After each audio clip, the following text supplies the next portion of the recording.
আজকে আপনাদেরকে একটি ফলের সাথে পরিচয় করিয়ে দিব, যেই ফলটি আমাদের দেশে অনেক রেয়ার হয়ে পড়েছে। যদিও অনেক কান্ট্রিতে এই ফলটি অ্যাভেলেবেল, কিন্তু আমাদের কান্ট্রিতে এই ফলটি তেমন একটা দেখতে পাওয়া যায় না। এই ফলটার নাম হচ্ছে মালবেরি। হয়তোবা আপনারা অনেকেই প্রথম দেখেছেন এই ফলটি, কিন্তু আমাদের গ্রামে এই ফলটি অ্যাভেলেবেল কেন বলতেছি, তার প্রমাণস্বরূপ আমি দেখাতে পারি। হচ্ছে আমার পিছের যে গাছগুলো দেখতেছেন রাস্তার দুই পাশে, এই প্রত্যেকটা গাছ হচ্ছে মালবেরির গাছ। আর আরেকটা অদ্ভুত জিনিস আপনাদেরকে দেখাবো, সেটা দেখলে আপনারা হয়তো বা অবাক হয়ে যাবেন। আপনারা এই যে গাছগুলো দেখতেছেন, এই প্রত্যেকটা গাছ মালবেরির গাছ, এবং প্রত্যেকটা গাছে এত পরিমাণ মালবেরি ধরেছে। ফলটা এত, মানে কি বলবো আপনাদেরকে, আসলে বলে বোঝানোর উপায় নাই।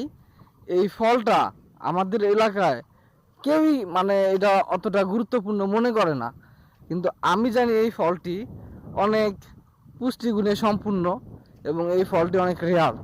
আমার হাতে দেখতে পারতেছেন আমি কতগুলো মালবেরি নিয়েছি। পাশাপাশি দেখুন এই গাছটিতে পাতা নেই, কিন্তু প্রচুর পরিমাণে ফল। হয়তোবা আপনারা কাছে থেকে দেখতে পারতেছেন কিনা জানি না, কিন্তু এই গাছটিতে প্রচুর পরিমাণে মালবেরি ধরেছে।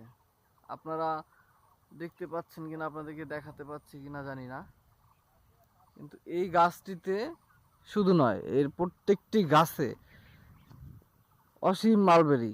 আর এই মালবেরি আপনারা কারা কারা পছন্দ করেন একটু কমেন্ট করে জানাবেন। ভিডিওটি ভালো লাগলে অবশ্যই শেয়ার করবেন।